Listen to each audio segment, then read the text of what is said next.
Vegas Video Network Studios, just steps from the Las Vegas Strip. It's Top of the Food Chain. And now your host, he's 1 part Mohawk, 2 parts attitude, and a touch of what the It's Al Mancini.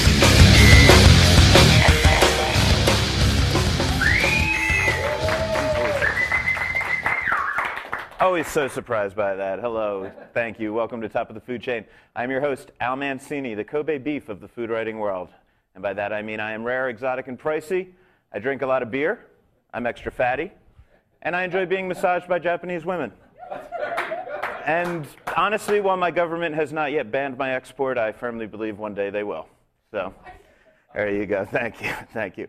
You are at Top of the Food Chain here on the Vegas Video Network. We are live. I know we're a couple minutes late, but hopefully you stuck around and you are logged in and you are on the chat line because we're going to be talking about how to make sushi at home. As you can see, we've got some fun stuff in front of us, and we are also going to be talking about how you can eat incredible food at a good price, at a bargain price, and actually help the hungry here in Nevada. So we'll be talking about Restaurant Week with the founder of Restaurant Week, or at least the woman who is in charge of it as far as I know. And we'll be doing that in just a few minutes, man. Okay, cool. Well, I want to give people a quick refresher course. There's 7 terms that we said in our last show that people should really know when it comes to sake. And if you can understand what these words mean, you can read the basic label and kind of impress your friends. So you mind running down them? Could we throw them up there, Scott? Definitely. Well, the 7 words, the most important word is actually listed number 3, ginjo. Ginjo actually refers to a premium level sake. So if you're looking on a list and you want to buy a sake, the ginjo is what you want to look for. Hanjozo and junmais, every sake in the world falls into these 2 categories. It's either a hanjozo or a junmai. Every premium sake, like a hot sake would it? Every sake. Really? Every single sake, because all it refers to, junmai means it's a pure rice sake. Mm-hmm. Jun is pure, mai is rice. Hanjozo is a fortified sake. It's actually blended with a brewer's alcohol. So the junmai sakes, you have 4 ingredients. You have water, rice, yeast, and koji. With the hanjozo sake, you have water, rice, yeast, and koji, and then you also have a brewer's alcohol. It's a neutral spirit. Okay. And they use it to balance the sake. Gives it a much more well-rounded flavor to it. Okay, now once you get past a ginjo, which is your premium, which means they've milled off at least 40% of the rice, I believe. Exactly. And then you get to the higher level, which would be the dai ginjo. The dai ginjo. Dai is one of the words means big or super. It's basically a big premium is what dai ginjo means. The dai ginjo refers to the polishing ratio of the rice. Comes back to the semi-buai, how much of the rice is actually left over after they polish. Okay. So they polish away at least 50% to make dai ginjos. Okay. One of the dai ginjos I brought you today is actually, it's Komatsuro. It's from Hiroshima. Hiroshima is known to have the softest water throughout Japan, Hiroshima and Niigata. Okay. This particular sake is known as the Emperor's sake. It's not available in Japan. They do not sell it within Japan. It's only for the Emperor's consumption and for export to the United States. Okay. So let's run through just the last 2. Genshu, which I always joke is my favorite because it's got more alcohol to it. Genshu is undiluted, so it's not watered down. Every sake, once it's brewed, comes out around 20% in alcohol. And a lot of times they'll dilute it with water and bring it down to about 15 to 16%. Okay. And then a nigori, yes. Nigori is an unfiltered or loosely filtered sake. It's cloudy. So it's still particles of rice in there. It gives it a nice little banana-type flavors to it, a little bit on the sweeter side, and much more filling as well. Okay, so there's your crash course. You can go take the class, and he will tell you everything you need to know. You'll get little tastes of all of these, and I mean, it's an amazing, fun course, and it's great for, we can talk to you. I can talk to you all you want. You can watch me drink these sakes, and I'm going to have a good time with it, but to really taste the differences, go to a course where you have an expert, and you guys have more sake over there than anyone else in Las Vegas, if not the country, right? We actually have one of the largest premium sake lists, and when I say premium sake lists in the United States, it's one of the largest lists. It is the largest list west of the Mississippi. Well over 140 bottles on the list right now, and constantly growing.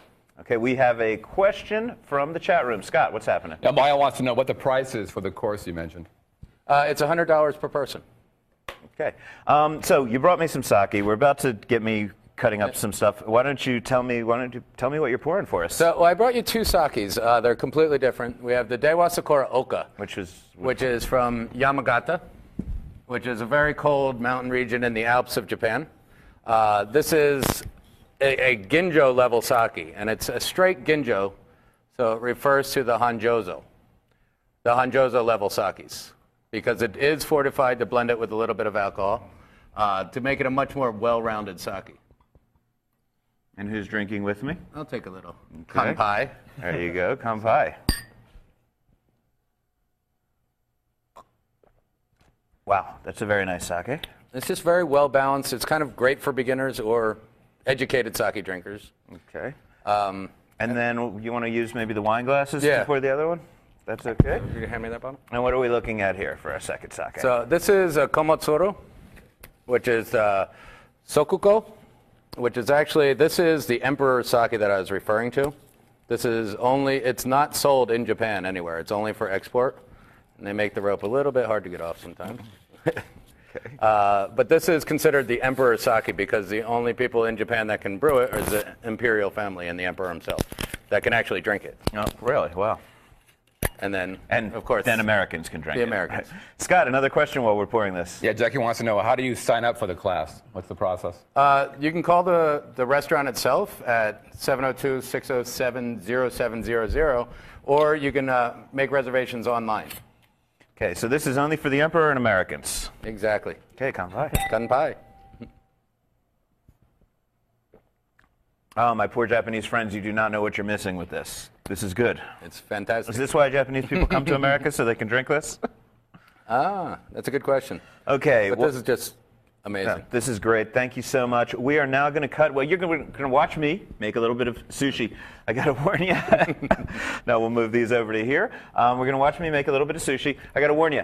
Don't wear giant rings like this when you're making sushi. Okay. The rice is very sticky, and it will end up in your rings, and we cannot do that. So, okay. Now that I am totally without my jewels. Yuki, you going to be a little cooler with me this time? Because you just made me look like a fool last time, man. I'll try. Okay. I'll try. So here we go. We've got Yuki Aedo, master sushi chef. You trained in Japan or here in America? Actually, I was trained in the States. Okay. I was in Japan for like maybe a year. Okay. So how hard is it to make sushi at home? It's actually pretty simple. I mean, as long as you have the basic stuff, fish, seaweed, rice, or a rolling mat, you can actually do anything with it. I mean, most people use like plastic to wrap it around the mats to make for the rolls to be on the outside, right. Rice to be on the outside. Mm-hmm. And then today we're actually going to do with the seaweed outside, more traditional. Which is harder, you told me. Depending so I'm going to do worse, yeah. Depending on the person. Last time you went, you kind of trashed it. My rolls were fine. It was the cutting of it that I thought was so bad. But yeah, but you were drunk. I was bad, and yes, I'd been drinking. Yeah. But you can get these pretty much anywhere. I mean, you get these in any store. I mean, I've seen them in, whether you Bed Bath & Beyond or wherever you go. I mean, maybe not there, but, general Pottery Barney kind of places, I mean, right? Whole Foods sells it, I believe. Anywhere in Chinatown would sell it, especially in Vegas. Most of the stores will carry these. Okay. So, I mean, they're only like $1 for like just the regular ones. Okay. So let's start with the rice, because a lot of people don't understand that rice in Japan is often considered the most important part of sushi. And I know a lot of Japanese chefs will train months, maybe years, just learning how to make rice before they're even allowed to get behind the board and cut, right? Yeah, that's true. And then rice in Japan, actually rice, you would actually pair something with rice. Rice is usually like the main thing.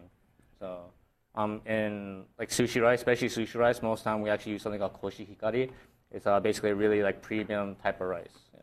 So if I go into my supermarket, sometimes you will see things that say sushi rice. So that's okay. It's a shorter grain rice, right? Yeah, it's a short grain rice. Shorter grain rice. And then how is it prepared? Because I know traditionally sushi rice has vinegar in it, right? Yeah, usually it's prepared with just vinegar, salt, and sugar. That would be the main ingredients. Is there a recipe you can give people for that, or would it be on the back of a sushi rice container? If they come to class, we actually give out cards that actually have all the recipes and stuff on it.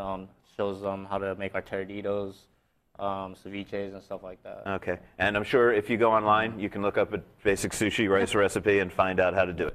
Okay, so we've got our rice. Now, fish. Where do you go here in Las Vegas or in another town to get fish that is high enough quality to be used in sushi? Well, I mean, if you go to like Whole Foods, or if you go to like some places in China, how might carry certain kind of fish like snappers and stuff like that, but they'll actually come in like packages where you can actually use those. Salmon, for the most part, if you actually freeze it one time and let it thaw out, you can actually use it to eat raw if you wanted to. You don't necessarily have to cook it. Okay. Yeah. And tuna, would that have to be just fresh? Yeah, tuna has to always be fresh. The older it gets, actually has like this weird like grayish tint to it, to where you can actually see it like decaying. So unless it's like bright red, you actually wouldn't want to like mess with it. Okay, so color, and of course nothing should smell like fish ever. Exactly. I mean, it could be fishy, that's fine, but depending, like, say if you start using like yellowtail or tuna, it actually has a lot of histamines in it, which will actually cause you to, have a messed up stomach. Okay. So you gotta be careful on which kind of fish you're actually using. So the safest ones to start with at home would be salmon, which can be frozen, and then fresh tuna. Yeah, salmon would be good, and then like I said, usually if you're gonna get tuna, like a sushi quality tuna, it actually comes in like a little package that actually you would be able to use. And if you go to a Whole Foods, it'll tell you if it's sushi grade or sushi quality, someplace like that. Did we have another question, Scott? Yeah, I just saw it come up some about what's the ratio, sugar to vinegar? Sugar to vinegar, I mean, if depending how you like it, you can actually do like 2 to 1. Like you can do 2 vinegar to 1 sugar. So I mean, like I said, it depends how sweet you want it. Salt will probably be like a quarter of that. Okay. So you can experiment to taste at home as well. And so we also, of course, brought some basic condiments. What do we have cut up here? These are just some cucumbers? These are actually Japanese cucumbers. This is kaiware, like Japanese daikon sprouts. Yeah, the daikon sprouts, which look like little baby clovers, kind of, to a degree. Which you see there. I always put things in the wrong direction, Scott. And then we'll move the bottle, because that makes it easier to see things. And then just some avocado, right? Very popular. Yeah, avocado. Do people use avocado in Japan, or is that an actually American in thing? Japan we don't actually use that much avocado. It's actually like in the States the whole avocado craze came about. Japan, you would rarely ever see an avocado. Right, that's what I was thinking. Yeah, That's a little weird. Like a very Japanese ingredient. Also, the rolls that Americans are so crazy about. I mean, that seems to be something that was invented here in America, usually by Korean-owned sushi shops. Tend to go nuts on them most of the time. I don't think no one actually knows who originally created the first roll, but I mean, like, the reason why the rice is on the outside in the States is because it's more filling. In America, you like big things for your buck, right? Right. So, I mean, that's how it came about. Yeah, because when I was in Japan, and I was only there for a few days, but I saw lots of nigiri sushi, which is your basic rice with the fish on top, and then there was sashimi. But as for rolls, I really only saw basic one fish rolls, like tuna and rice inside of the seaweed, and that was it, or maybe basically salmon. And most people tended to take that as takeout. You didn't even see that being consumed a lot in the restaurants. Like in Japan, I mean, depending where you go, like I said, the fish and the rice would like the quality of everything would decide the grade. Like you can actually go to like 7-Eleven, you'll find sushi, you'll find rolls, but obviously it's going to taste totally different from when you actually go to like a good restaurant, Right. Okay, so we've got our mat, we've got our, and nori, of course, which is seaweed paper. You definitely want to have your nori, which you can buy in even a regular grocery store. And a little bowl of water, very important, and a super sharp knife. When you were telling me about this knife, I mean, if you can hold that knife up and just kind of show people. Now, this knife, when you got it originally, you were telling me it was almost twice the width, right? Yeah, it was probably about that big. Right, and just over the years from sharpening it, it's gotten down to about half that size. And it's very fragile, right? You say if you drop it, it'll shatter? Well, this one's actually made out of stainless, but the other ones I have, I really use them actually nowadays, is they'll rust, and then they'll also, like, if you break it, it'll break in half.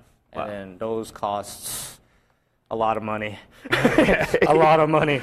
So just people out there, get the sharpest knife you can would be your advice. With those kind of knives, I would not cut like a shrimp tempura roll with it. It's going to crack. It will crack everything. Wow, that's funny. Another question, Scott, before we watch me make a fool of myself. Yeah, K-Jack wants to know, how often do they get their fish at the restaurant? And is it true that you should never buy fish on Mondays? No, that's not true. That is not true. Yeah, we actually get because our business, our restaurant is actually really busy, we actually buy it on a daily basis. Okay. So basically, if it runs out, it runs out. It's gone. It's 86. And if we still have it, good. You can still eat. Right. And now another myth out there right now is a lot of people worried about eating sushi because Japanese nuclear problems. But the fish that you're getting come out from a totally different section of Japan. Yeah, right? For the most part, what we get our fish from, like I usually hand select depending on different provinces in Japan and stuff like that. For the most part, which is weird, is because I actually started choosing most of my stuff down south, like way down south, right? Like in the Kyushu area.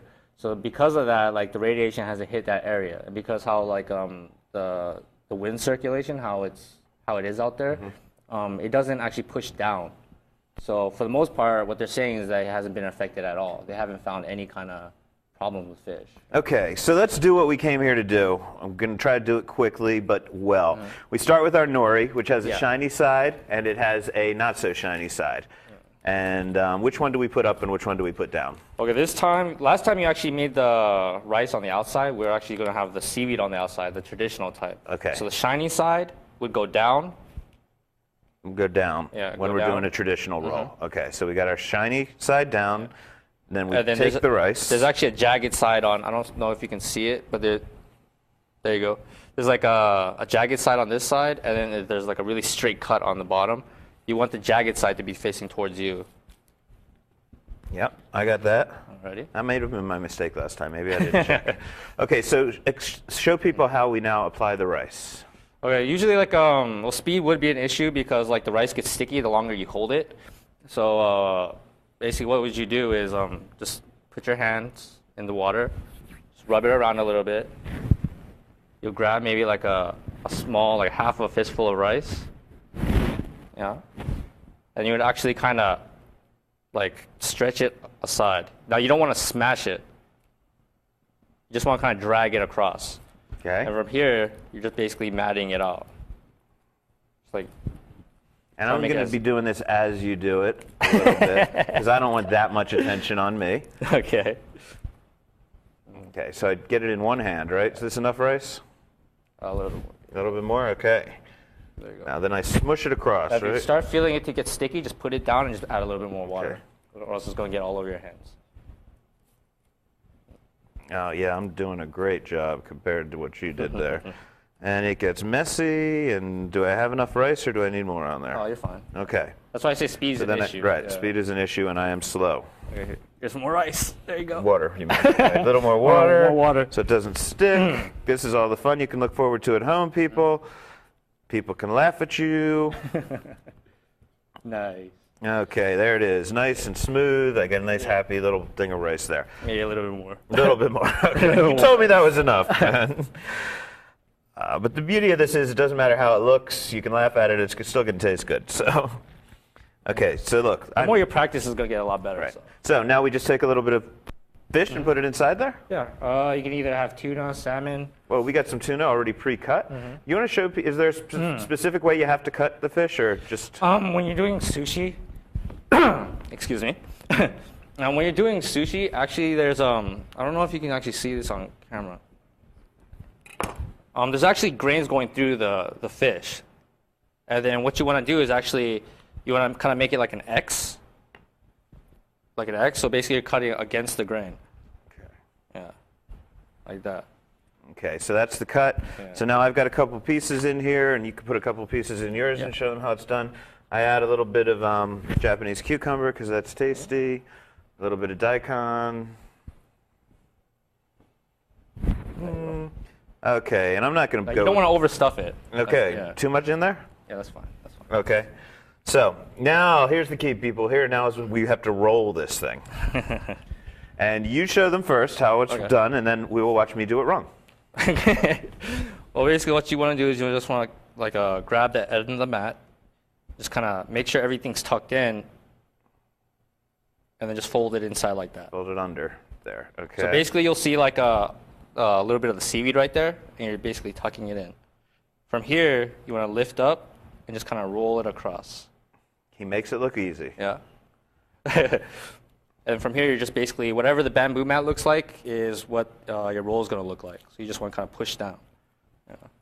Okay, and that looks wonderful. Now we're going to watch me do it. Scott, can we get a camera on me?